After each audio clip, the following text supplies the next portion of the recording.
Should we do it? Do you want to do a proper start? Yes, let's do a proper. Okay, it's already going. Hi guys. Hi. There's 3 people. Hello. You're the first person that's ever been here. That's not me and Gemma. True. That's not true. Is it not? No. Who else have we had? We Forgotten someone. had This is embarrassing. music, flute. Oh yeah, we did. Yes. We had Larissa come, and you know Oh, Larissa. yeah. Larissa came down and showed us She's all her amazing. instruments. Yes. So she came and played her amazing flutes. Maybe that's it. Maybe we'll just work through Richard's students. If you can just keep sending them down, Yeah. that would be fantastic. Yeah, Richard Irving's here, and we said we can talk to Richard about, mostly about your book, and then some other bits about just whittling and crafty things, and that's what I had in mind. Cool. So the book's Forest Craft, and Yes. you were just saying that you weren't too involved in like the front cover and the No, presentation so basically of I wrote the project in step-by-step guides, which was really difficult because usually when you're doing those things you're able to coach people along the way and just go, oh, why don't you try holding it like this, or stop. And so having to do written instructions with photos that told that whole story that were almost foolproof. That was one of the things that I had written down, was how difficult was it to turn something that's almost not a one-to-one but a very visual teaching style. And we've both been on your whittling courses, so we know it was quite a challenge, but it was good in a way, and that sort of reflective. It was really deep reflective stuff, because in writing some of the projects I changed the way that I would then do them face to face, having thought through them in such detail. Is there anything you think of as an example? Or the very last one, which is probably the most complicated one, which is the little dart gun. That involves some quite fiddly whittling towards yourself as well. Right.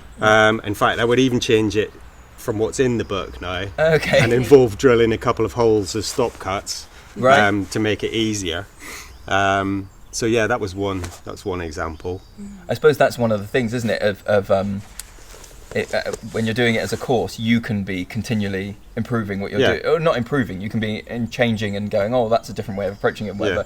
But books are almost literally set in stone. It's a fixed point of like, this is what you've done. Was that quite a big... Did you feel that when you were writing it, or did you just sort of... I had quite a clear idea of what I wanted to do. I wanted it to be accessible, so to use as minimum range of tools, so that people didn't have to go and spend a fortune. So if you've spent 17 quid on a book, and then you have to go and buy a knife and a drill and a whatever, frozen things. So it is literally a palm drill, a pruning saw, a whittling knife and a tent peg, and you can do everything with those 4 tools, and you can pick some of them up for really cheap. And if you've got a knife, there's a bit on sharpening, so as long as it's sharp, it doesn't really matter what it is. I hadn't even thought of that, because as a forest school leader and looking at a book like that, you've already got all that stuff, so it's just like, oh, here's a really nice book, but actually coming at it from nothing, that's... you were saying you kind of wanted it to be for families as well, which I guess then makes it more accessible to families, doesn't it? I mean, if it was a niche forest school book, it wouldn't have that big a market.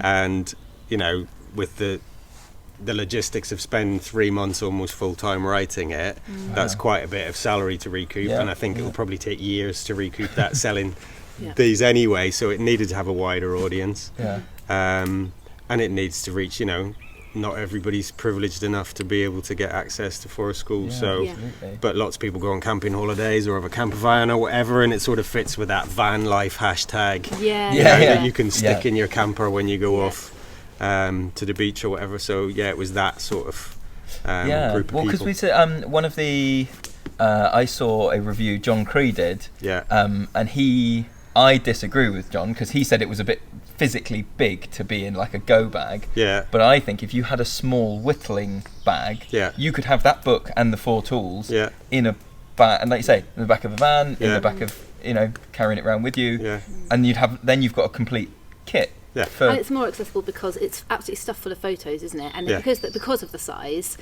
that makes it that much more accessible, that you can see close up the photographs, and you've got enough space. And the photos showing children making things or just playing out in the woods are part of the accessibility as well. It's like, you can do this. And obviously I had access to a really beautiful, mature, semi-ancient natural woodland to do it in. Yeah. And in a way it would have been good to have... in North Devon? Yeah. So that's the site that I have access to most of the time. And I'm really lucky because it's so nice. But it would have been nice to have some backyard stuff as well. It's just not so photogenic. So yeah, that's true. Maybe you could have a blog type website of like inviting people to submit photos of themselves doing it. That's a good idea. I've certainly done that on Facebook with projects in the past on the blog, and people have sent in. But it's all about finished product then. It's like, look at my mushroom or look at my whistle. And true. And that's one of the things that I think this book challenged, was a lot of Facebook groups for whittling are so high end that it seems very it's not even whittling anymore. It's like green woodwork. It's like I'm woodworking. Oh yeah, it's like I carved this Celtic cross lay into a teaspoon, and there's no possible. And you just look at it and go, "What?" And although that is inspiring to think, people can get to that level. It's nice to have, get in and get your hands dirty. I mean, that's projects. Quite a few steps beforehand. I mean, it's like a gateway. Yeah. To eventually maybe ending up doing some of those things if you get obsessed by it, which is quite easy to do. Yeah. When did you start whittling? I remember you saying on the course that you just like it. When did I start? When I had kids. Okay. Because I used to do the green woodwork stuff and had a pole lathe and a shave horse, and I had a neighbouring farmer had a barn and let me set up in there, and I had access to woodland. But you can't really set aside a whole weekend to go and try and make a Windsor chair when you've got toddlers knocking about, and it's a matter of grabbing 5 minutes here or 10 minutes there. Yep. And I did a bushcraft course down in Sussex with a guy called John Ryder, Woodcraft School.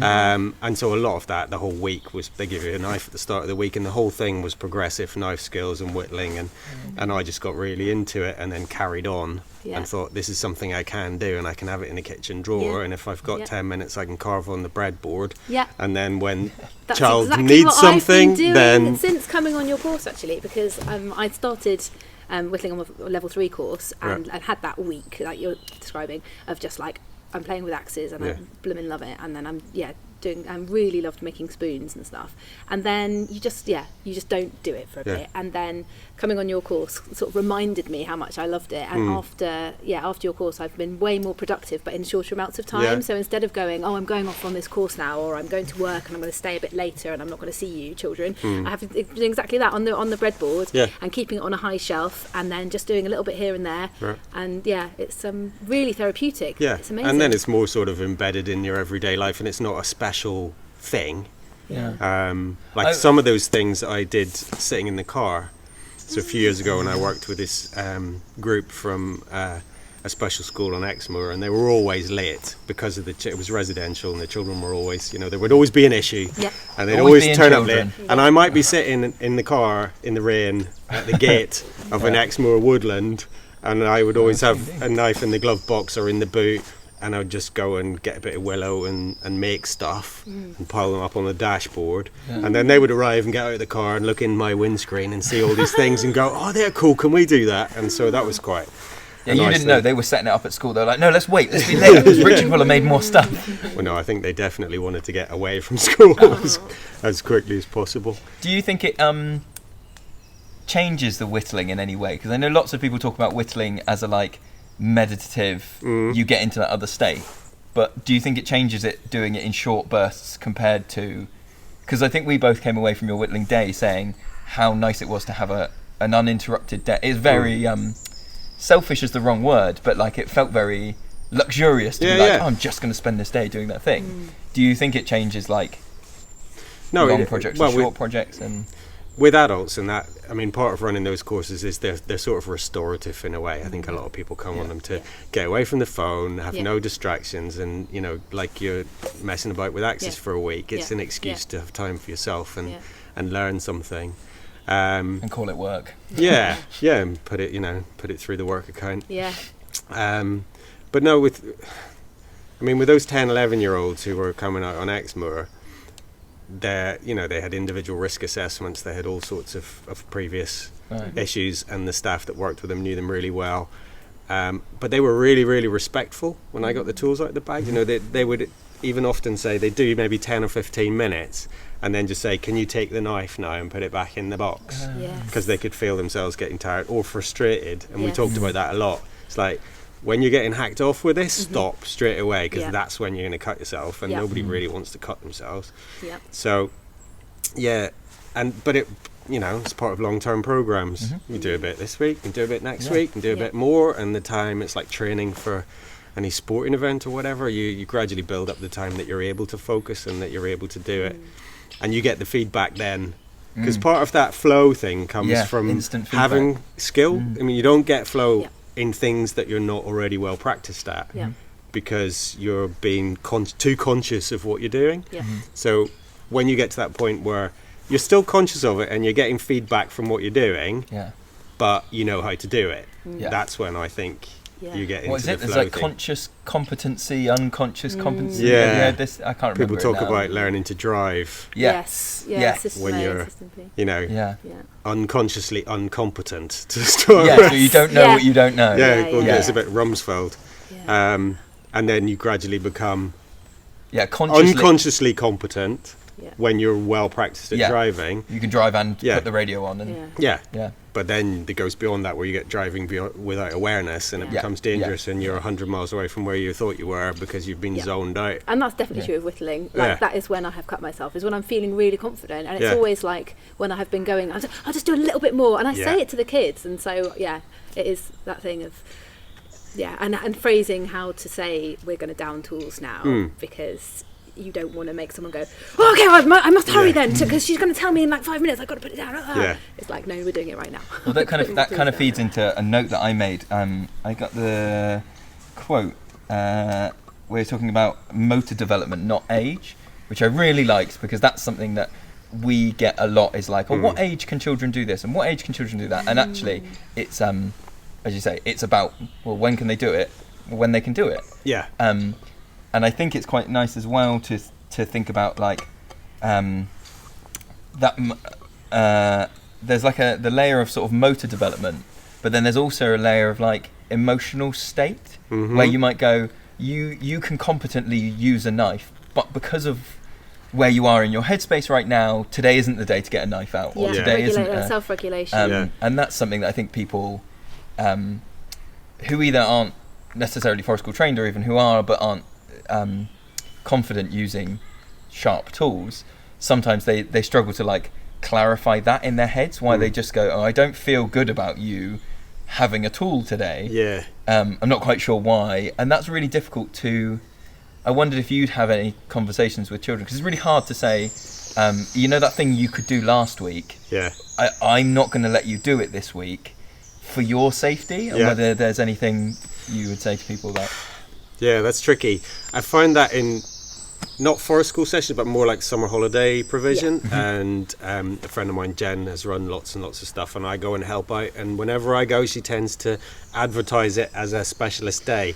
Right. So it's a, Tuesday and the following Tuesday are going to be whittling days. So if you're really into that, that's what we're going to be focusing on. So they arrive expecting to do it. So they arrive expecting to that, and some arrive with their own tools. And there was one little boy I can remember who had learned a lot from his granddad and idolised his granddad, and his granddad had given him a folding pen knife, and he'd actually done it a lot. And he was only 7 or 8, and he was really safe. Right. You just knew straight away the way he was sitting, the way he was holding it, but he couldn't necessarily manage. Emotionally regulate, maybe. Or he'd just do too long. Okay. Or we also thought, actually, everyone else is off playing and having a good time, and you're, maybe you're really into it, or maybe you're being antisocial, and maybe you could just do with joining in for a little while. So it was just saying, okay, we're going to press pause for a bit.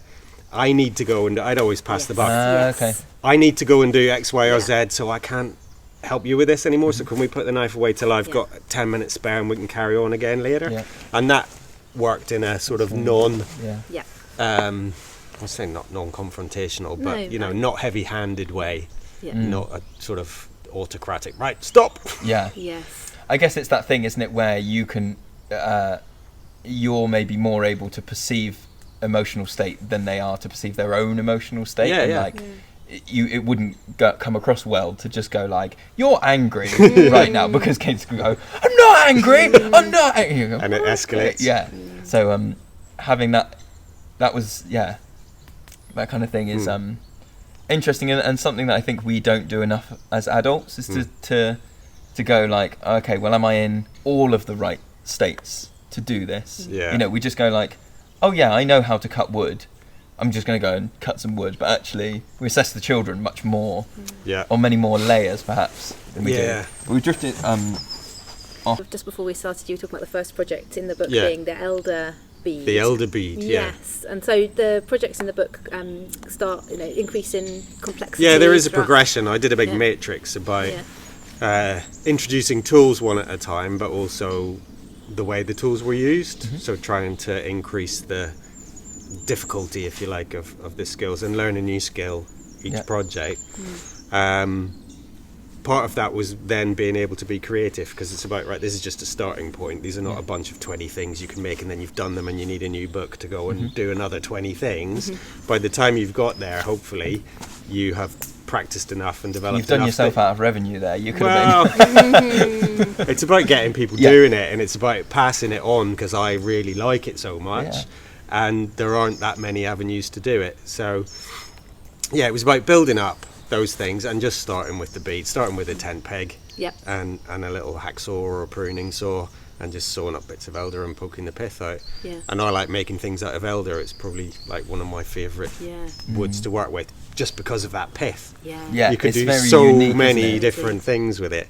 I always feel an odd sort of reverence with elder. I think it's partly because we talk quite a lot about the story of, the witch that lives in the elder, the hag's tree, and all those things. But also, I think it's I think whenever we use elder, I'm very aware that the not useful, because it is all useful, but to make, for example, like the what's the last one? It's not a pea shooter. The dart gun. The dart gun. You need a reasonable thickness of elder. And I always look at it and go, okay, so we need this much thickness of elder, and I go, I'm using it in my hands, like a foot of thickness, and then I go, right, but there's all the rest of this branch that I'm going to have to cut. So I then feel this weird.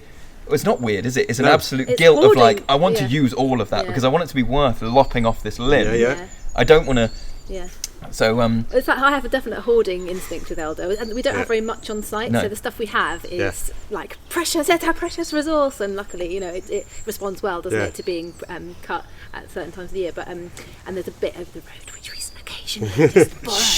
But it's just like, it's so precious and it's so useful. It's like, but it's also is really resilient. It is hard to kill. And if you're cutting at the right time of year, those new shoots will just come out from that pruning cut like crazy. And so in the woods that I normally work in, I know where to go now. So I cut that one last year, so those are going to be 1 year growth. The wall's not going to be thick enough, so I'll cut them next spring.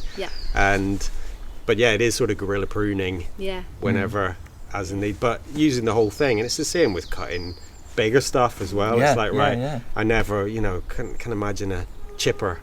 They were chipping on the road on the way down. It's like, but that's all fantastic kindling. If you've got somewhere to stash it for a year. I think on the Tiverton bypass, isn't it? And they're just lopping off along the road, and like you say, you're just driving past and going, that's all so useful. If it's thinner than a leg, it goes in the chipper. So sacrilege. Sacrilege.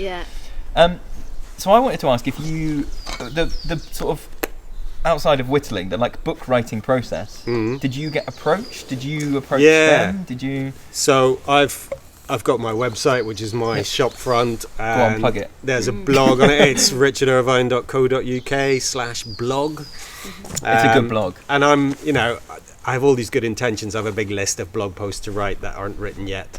So it's fairly sporadic. But it's usually when I discover something new and I've got some enthusiasm for it, I'll go like, right, I'm going to photograph this in steps and put it up and stick it on Facebook, and that, people then post their versions of whatever they've made.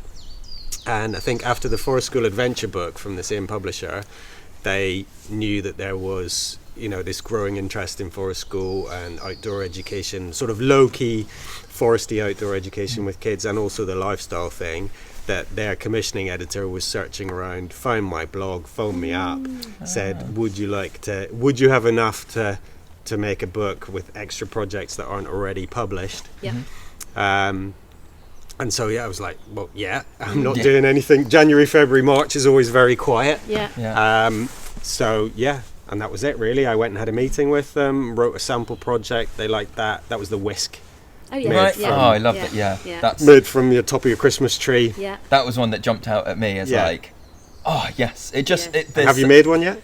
I haven't. Do you know what it is on the list, because we get so many. We ask for Christmas trees. Yeah. But there's something very elegant about it. So it's boil. You boil it, don't you? And then you pull the thing. I'm looking at YouTube, but people at home won't be able to hear. You sort of sweep it back on itself. The top. And if you steam bend it and plunge it into a mug and it cools, then it keeps its shape. And it opens out a bit when you put it in hot chocolate or whatever, and whisk it. It does open out, but then it has a memory, almost contracts back on itself.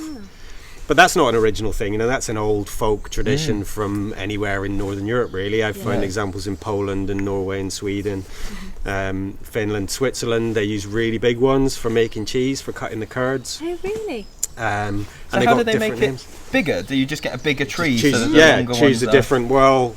Because a different whirl. Oh, I see. Yeah. So if the branches on the conifer are in whorls, you just move farther down the trunk, and then you can whittle the handle. Makes complete sense. Now that you say it, it's like, oh. So I haven't tried that, but I'd like to. So I was wary writing this that a lot of these things are folk knowledge or common knowledge, or they're in the repertoire of a forest school leader, a bushcraft person already. Yeah. But there are an awful lot of people out there who've maybe never heard of them, and putting them in that order sort of makes sense. And they've all got my sort of twist on it or my twist on the process, maybe rather than the product. And it is all about the process. So there was the process of writing the book, there's the process of making each thing. And then writing the book was a real challenge. It was putting those instructions together, and it was a lot more complicated than I thought. So I thought I'd finished when I had 20 text files and 20 folders of images, and then all of the introduction and stuff and whatever, and sent it off thinking that's the end of it, they'll turn it into a book. But there was an awful lot more to and fro. There was the whole proofreading thing, so that was 3 or 4 days in constant communication with a proofreader, thinking someone without the technical knowledge going, I'm not sure what you mean by this. Am I right in assuming this instruction? So it wasn't just colons and commas and capital letters and spelling mistakes. It was the actual content of it, how it could be interpreted. And then we had the photographer who was the designer as well, Rebecca. She came down to the woods where I work with her kids. We found we had a mutual friend who lived nearby, so she was staying with this friend of ours, having come up from Sussex.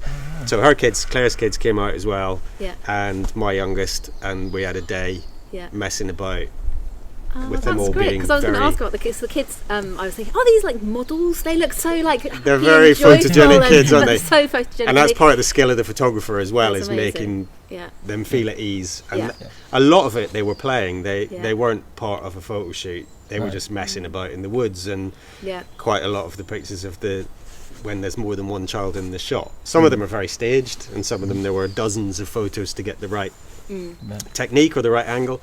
But some of them they were messing about. All the headgear that they were wearing, that was part of playing in the woods, really. And we thought, ooh, that looks good. Let's take some photos of that. So do you, having been through the process start to finish, do you think it's something you would approach again, or do you think you... Yeah, I'd like to. I've got a folder on the computer that's just book 2. Oh, okay. That's what, I don't want to say too much about it. Somebody else might nick the idea. There will be a book 2. I would like to, There's an awful lot of it that would, it would have to be like a supplement, if you like. Okay. Because it's not Revised really worth... edition?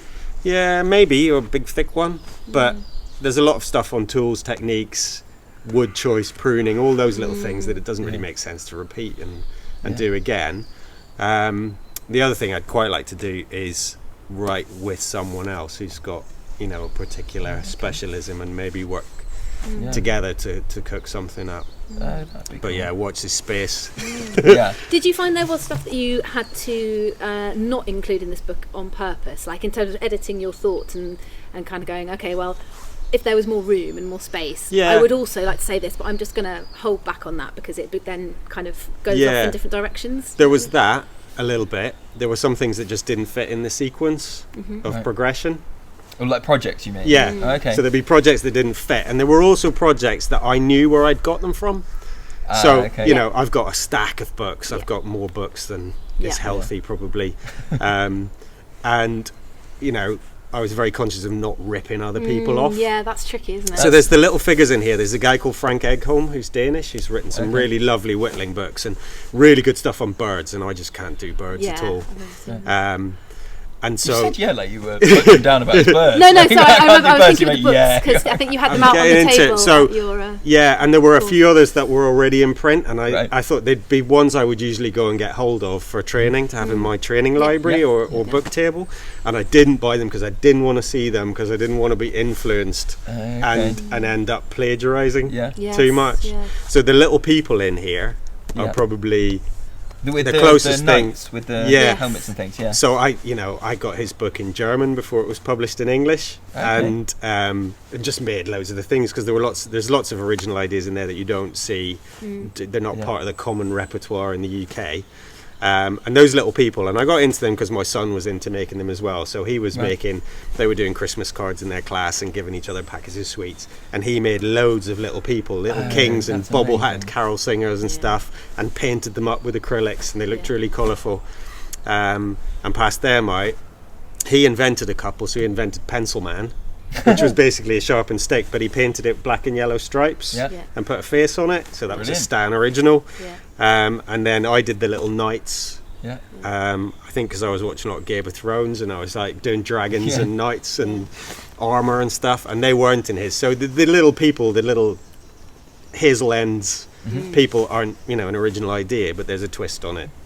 Which hopefully is okay with him. I don't know. I haven't spoken to him. So did you, when you say you got the books in German, can you read? I can read enough. Yeah. Okay. And I lived in Austria for quite a few years. I was working in English, and my German is awful.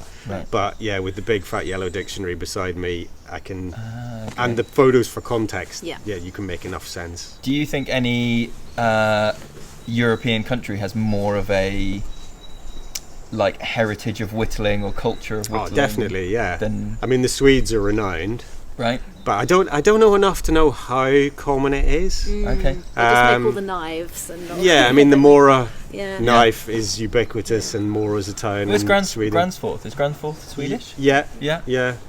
And Husqvarna as well, or are they Finnish? Don't know. Let's just make wild statements. No one will correct us. But there's this. Certainly the heritage is there. There was this. I don't know. Have you heard of Sloyd? No. So those little Mora knives with the wooden handles and no grips, they're called Sloyd knives, and Sloyd is just Swedish for craft, if you like. Okay. So there's Hemslöjd, which is like home craft, which is all the sewing and knitting and working with fabric. And then there's the Sloyd for wood, and it means craft, but it means more. That it's one of those words that doesn't translate absolutely into English. Or gemütlich in German, that's sort of coziness, but it's not quite coziness. So there's a sort of resourcefulness, practicality, problem solving. There are personality attributes in that. If you say someone is Sloydish, I don't know if Sloydish is the right word, but you can use it as an adjective for someone, and it means they're handy. Right. You know what I mean? You say somebody was handy. So I really like that Sloyd idea, and I was looking into it. And there's a few people in the UK have written about it, but there was this guy called Otto Salomon in the late 1800s, and he was influenced by the whole lot of Pestalozzi and Froebel and all these people going back, but was really into craft education. And there was a Finnish guy. There's loads of historical detail that's not really relevant, but he invented this thing called educational Sloyd, which was a method of teaching this sort of woodcraft, but with he had a really sort of strong pedagogical angle on it. It was not vocational training, and it was not about the product or becoming. It was about the child, and it was about the processes going on with the child while they were making this. So it was a means to an end. What's his to name a again? holistic end. What's his name? This writer? Otto Salomon. Okay.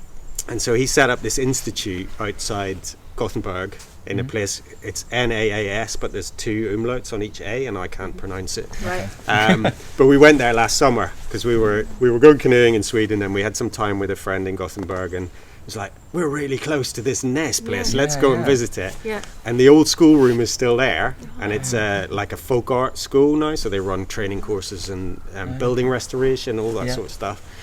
And so we went, and there was a class on in there, but we talked to someone and said, oh, you can stick your head in the door, and all the workbenches were there lined up like in the old photos, so it was a bit of a pilgrimage. And went and took some photos of Otto Salomon's classroom. Wow. So that was all indoors, but he had this method, and he started with the knife, because lots of the young people there, they lived in rural Sweden 100 years ago. They were familiar with making useful things for their own home or their own farm, and the knife was what he considered most of them would already be most familiar with, so he started where they were at and then moved on to, you know, planes and drills and other woodwork, you know, more conventional woodworking tools. So that's similar to where yours it's very inspired by like, that. And I had a chapter on there, but it got edited because it was a bit specialist. That's sort of what I mean about when you had loads of stuff at the beginning. So I had this chapter on Sloyd, which isn't in there. Oh, that's but a shame. I'm going to write something But it's on the podcast. So yeah, go and look up Otto Salomon and educational Wow. Sloyd. There's lots of stuff on it. And how do you spell Sloyd? The anglicised spelling is Sloyd. Okay. And there's different Norwegian and Swedish spellings, and it's on the curriculum. So my Norwegian friends, they're like, "Oh yeah, Sloyd, we did that in school," which is like DT in school. Because that's the word for it. But he set up this institute to train teachers, and he had people come from all over the world. It became like a really big deal.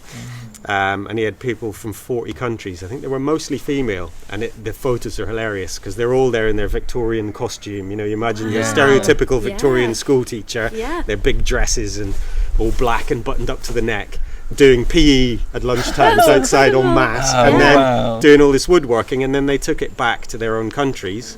It became quite big in the States, it was big in the UK, and it seemed to die out sort of from the 1930s, 40s, that approach. Because, I mean, education goes in cycles, it goes in this progressive, traditional thing. But John Dewey, who I'm a big fanboy of John Dewey, there were links to Dewey in Chicago, and there was a school in Boston, and Dewey invited Otto Salomon to come and lecture on his sort of experiential education teacher training courses. He didn't go because he was busy and committed to actually training practitioners rather than being an academic about it. Do you think we're in a... Because sometimes when we talk about those sort of periods of history and those big educational figures, and they, like you say, it comes in cycles, and they all seem to appear at the same time of like, oh my God, all these things. And do you think we're going towards somewhere where we could have that, or is it... It seems really polarised at the minute. I mean, if you follow it on Twitter, and I used to a lot and now less, because it's, you know... It's not good for your blood pressure. No, it's like getting that balance, isn't it? You want to be in touch with what's happening, but you don't want to make yourself so angry that, it's so with straight down the line mainstream government policy on education at the minute in the UK, it's traditional. There's this move to, you know, very didactic, direct instruction, knowledge-based stuff, recitation. All siloed into subject areas, and there are a lot of fans of that, and there are a lot of teachers who are fans of that, and it goes along with a whole philosophy about behaviour management. It's really about a philosophy of childhood, if you like. It's like, what is a child? What is a child capable of, and how should they behave?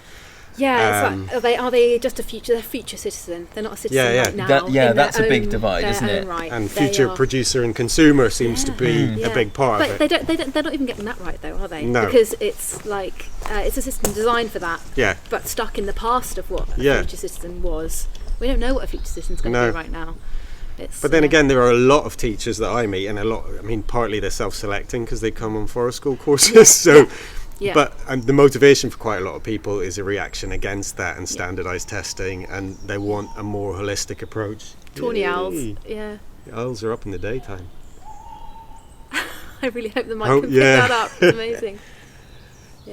So that's why it seems polarised, and there is this sort of progressive traditionalist dichotomy. And I see forest school and this sort of outdoor education very much at the progressive end of things. And I wonder whether, I mean, there is a momentum behind that, isn't there? And you would hope that that is going to have some influence eventually on state education.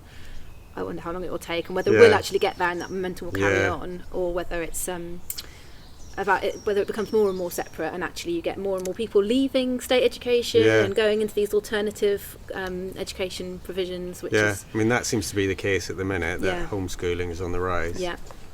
Which is probably great for lots of families, but it's also not so great for some other families. We were having a session just this morning. There was a programme on the telly a few weeks ago about safeguarding and home education, and a lot of families disappearing off the radar. I think there's a it's difficult that I think home education is, like many things, it's weirdly regulated by people who don't do it, and that's one of the challenging things. It's much like broadly education, there's no requirement to have been a teacher, head teacher, in any way training to be the Minister for Education. And likewise, I think what I heard was lots of home education families who were upset by that programme because it was accusations being thrown by families that weren't home edding. And it's putting a whole diverse ecosystem of education and home education. There's so many different reasons for doing it, and just tarring it all with the same brush. We talked last week, didn't we, on the podcast about before we were sort of networked with the home education groups. In your head, I definitely lumped them and went, "Oh, home education. Oh, I have an idea of what that is." Whereas now, you know, when you meet families, I don't want to rehash it. You go, it's everything from unschooling and complete child-led to we get a tutor in and we have a room where it's a school, you know. With whiteboard at the end of the kitchen table. And then that's not to say any system of that is better or worse. But I could say you could definitely make a statement about the fact that so many people are homeschooling because the state system doesn't fit their children, and that's not fair. And and with a different system, they would have their children at school that was meeting their needs, and that's not happening for a lot of kids right now. I mean, philosophically, before I was a parent, I was in the mindset of home education, and then, you know, going to parent and toddler groups, then going to preschool and whatever. Both my kids really liked school, and they got a hell of a lot out of it, and a lot of things that I couldn't have provided. So I never had to, you know, broach that in a way, because they were, and fingers crossed and touch wood, still are. You were a secondary teacher, right? I was a secondary geography teacher for 5 years, that's the sort of as long as I lasted. Now that you've put the hat on, you do look geography teacher. I haven't got elbow patches on my tweed jacket to fit the stereotype, and I think those days are gone. I'm not going back into a classroom. Did you was it sort of a natural transition out of teaching, or did you have a light bulb moment and leave, or it was a bit of both. And just circumstances as well. So, you know, I had I worked in outdoor environmental education for 5 years before I went and did a PGCE. So I knew I wanted to work with children. I felt like I had my approach to young people fairly sorted in my head. The way I was working was they'd come for a week and disappear. And you had these really intense weeks, and hopefully they had an impact, but you never saw any progression. You didn't know whether you had any impact or not. And I was coming very much from an environmental education background, so it was this sort of thing of change the system from within. And work within a school, and that's a lot more challenging than I thought it would be. I don't regret it at all. It was great, and it allowed me to travel and, you know, work in different places. I think teaching then back in the UK, coming in as a junior member of staff, having to teach subjects that you weren't necessarily your specialism, having to do, you know, year 9 RE on a Friday afternoon, which is like the sort of the dead slot. You've done something to the timetable. Finished me off, and that's a hard slot. The head of humanities was like, right, give this one to you. When I had an RE teacher once in secondary school who I don't know how he got away with it. Do you know the film Stigmata? Right, where this woman literally goes through the stigmata. It's horrendous. It's like an hour and a half of like her wrists start bleeding, and then she gets the crown of thought. We watched that 3 weeks in a row in like year 9 RE. Wow. I had no idea how the teacher got away with it. But it was like, the good old days. Oh, yeah. Well, good old days. It's not that long ago for you. You were like 12 years old. That was like 12 years ago. Yeah. It's not even. But no, it was a cultural thing, really. So, working abroad, it was quite different. Back in the UK, in a state comprehensive school, there was a culture of behaviour management, really, that I couldn't fit in with. I could try and do what other teachers modelled, and I was utterly unconvincing. Yeah.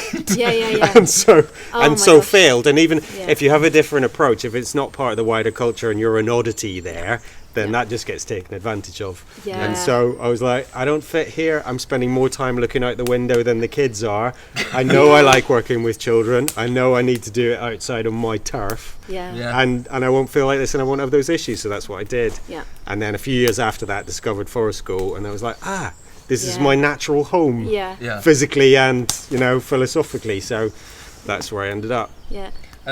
And you've talked about this before, and it's something that we both went away from the last Southwest Forest School gathering when you talked at large about not being zeroed in on Forest School is the golden child and all other outdoor education is scum, which I can hold my hands up and say I for a period of time had that, once you say when you find something that feels like home turf and feels like, I found it. And again, when you've come from a school background, which we all three of us have, and so you find this ethos and you think, that's what I was missing. That's what school is missing. You hang on to that, don't you? It's like your grail and your touchstone. And so you'll hear no bad words said about it. And then you actually, do end up. It was really.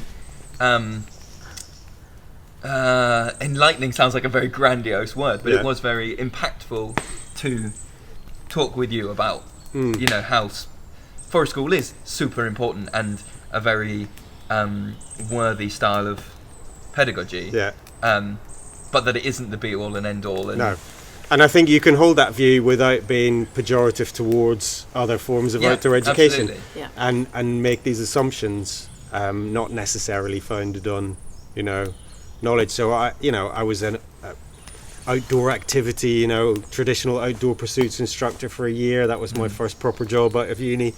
And then I taught academic field studies for 4 years, and then in the classroom, and I feel like that my tribe is outdoor educators as a whole, and forest school sits within that, not outside it. And I'm really lucky to have met loads of really thoughtful, insightful people involved in outdoor adventure education as well. Practitioners and academics, and become part of that network, and I've learned so much from their understanding of the history of the whole field, and that's why I'm interested in things like Salomon and the sort of the shoulders of the giants that we stand on. That this isn't something new that's been invented 20 years ago or imported wholesale from Denmark. It's all made up. But it's got heritage. Exactly, it's built on other theories, isn't it? And at the moment, it is. It's trendy, and it's got, as we just said, a momentum behind it. But so having done the training and done the job for a bit of forest school leader, then became really, really fascinated by play, very specifically, and what is happening in play, like proper. I want to know theories of play, and every forest school person that I knew, when I said to them, where can I find out more about this, nobody knew. And I was like, this is kind of a bit weird actually, because it's so similar to play work. There's so much overlap. It is play work. Where's our training in play work? Where's our knowledge? Where's our connection, really? And so I'm kind of really keen to make that link. There was a Forest School Association conference a few years ago where Bob Hughes came and talked, and the focus was on play, and I had that same thing. I started going and reading about play. And I don't know, maybe you can help me with where you might see play or play work fitting in with the sort of craft and tool use side of things. One of the things that Gemma's talked about this, but one of the things that I most like about the way you approach craft is you refer to all craft as play. So if we get out some clay and some tools that might shape clay, or hammers and nails, or some wool, you always pitch it, that sounds like you're doing a cheesy sales pitch. You always just say, I'm going to go and play with some wool, because you can't play wrong. And I think that's one of the biggest it's just a different way of framing it. Yeah. And like you're saying, it's about that experience rather than the product. Saying we're going to play with some wool has no impetus on what you will get out of it by the end. And in the same way that you've talked to us before, where you say that sometimes you just start carving and something will come out, and that's a type of play, isn't it? And I think that's... Well, it's very... we do a lot of parent and toddler groups, or a lot of sessions where grown-ups are present, so... especially with toddlers, you're used to going to a parent toddler group where usually there is a craft on the table where they're like, finished, this is one I made earlier, and we're all trying to make this today, that's what we're doing. Craptivities. Yeah. Down with craptivities. Yeah. So parents are used to that. So if you get out hammers and nails or any kind of tools, basically, the parents' experience is, what are we making? And so there must be a right and wrong way. There must probably be a process nothing. to follow. They're 3. Probably nothing. Probably they're going to want to make just loads of holes in a bit of wood for absolutely no reason that you can see, and for no finished product that they're going to take home. It will probably end up on the floor in a minute, and you'll be like, but you made that. So I kind of like that phrasing of it. And so you don't need an exemplar. No. I was marking a portfolio yesterday, and a student used this term I'd never heard of before, which was a waggle. What a good one looks like. Oh my gosh. So that was quite interesting. Right. That rubs something in my brain. That's something. I liked it as a term, but it was like a bit almost Blue Peter. Yes. Here's one I made. Because it's exclusionary, isn't it? It implies that everything that doesn't look like that is wrong. Is wrong. Yeah. Or is not good. Whereas if we're approaching it as process, then the end product is not an example of, you can have an end product that's incredible and have an awful process. You can have, the reverse. But bring it back to kind of play and make it whistling.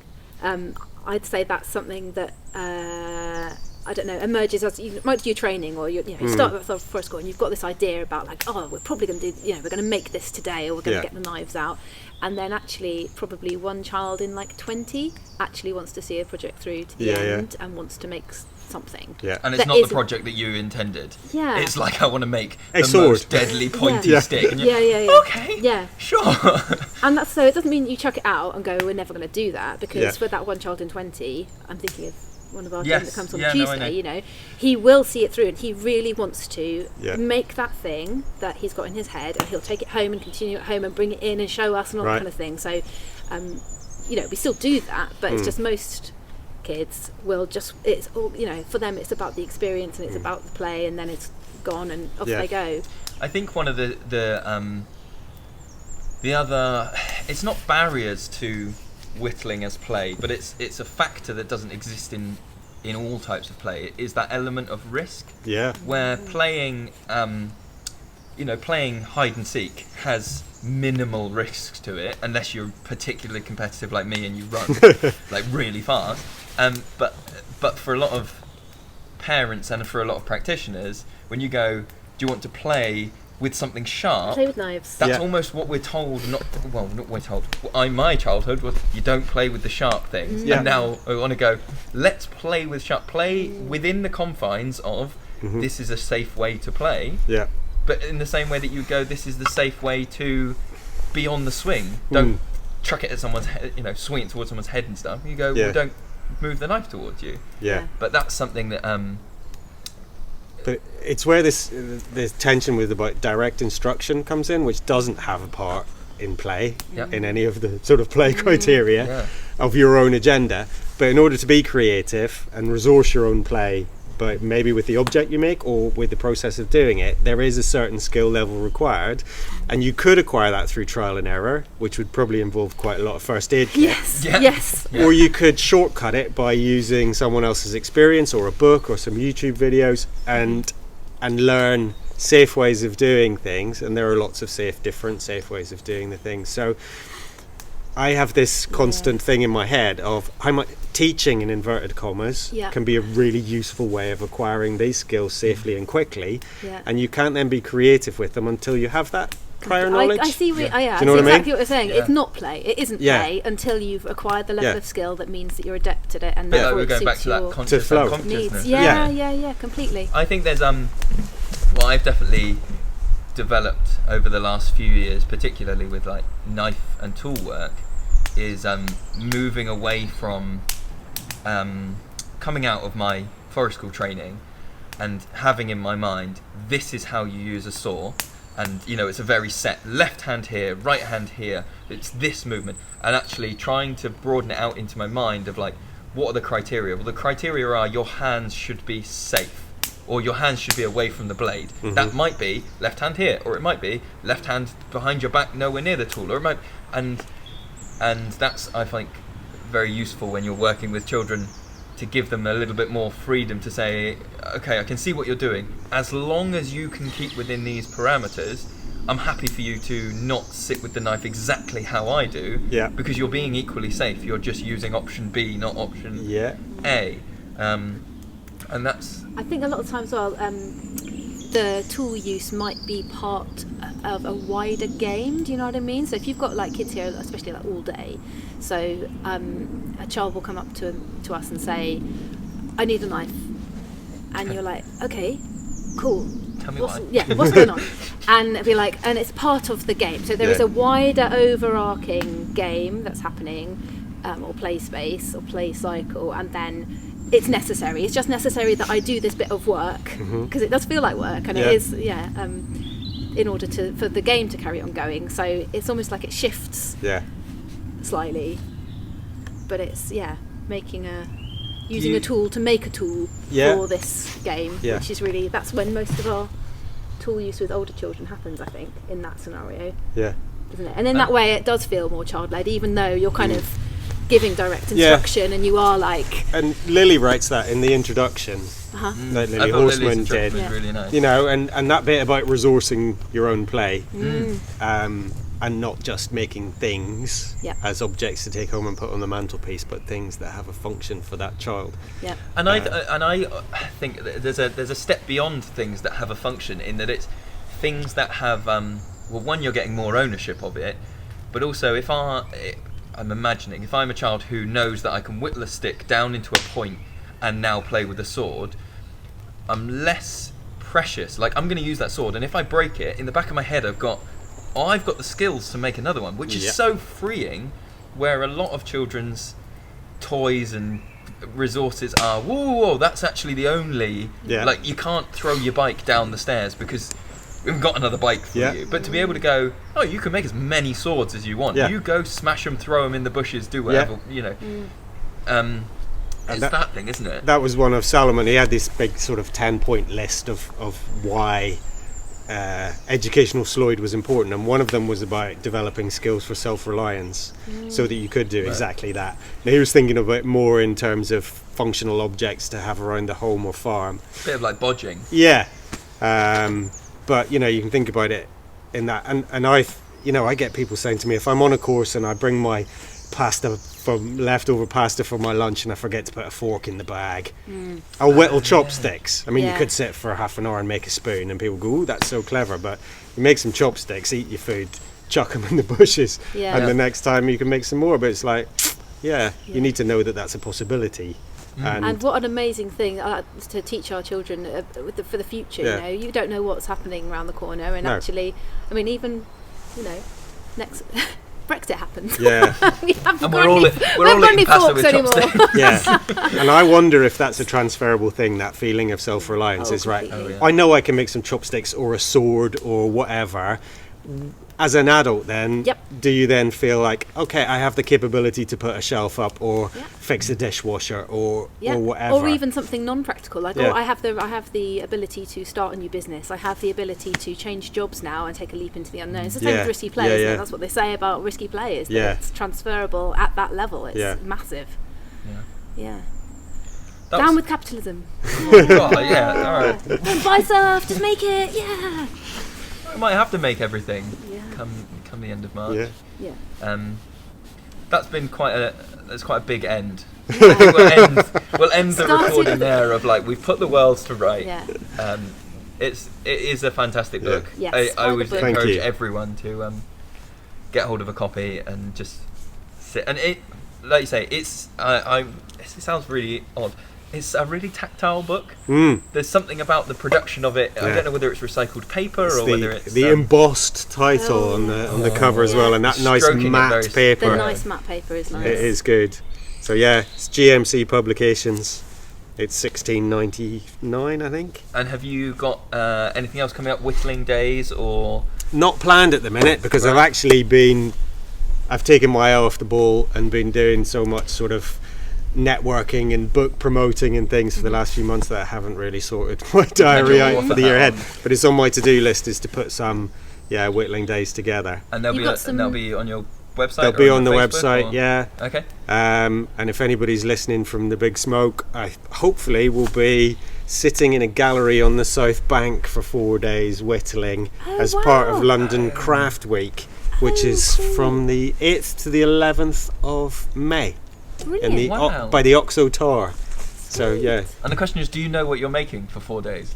I'm going to take enough resources to make whatever I feel like at the time so that I don't get bored. Gypsy flowers, and I'm experimenting with making wooden reed instruments, which sound a little bit clarinety at the minute out of elder. So that'll be an ongoing experiment that I'll hopefully have a few days to just sit and refine. That's amazing. And is that a big thing? Lots of other craft people are. No, I can find very little on it.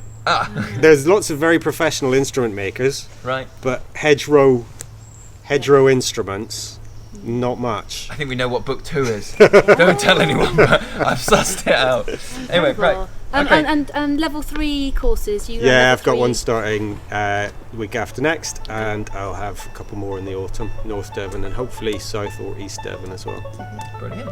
Cool. Thank you very much. Thanks for inviting me. It's lovely to be here. Okay. Right, can you hit the red? Yeah. I'm going to leave all the time.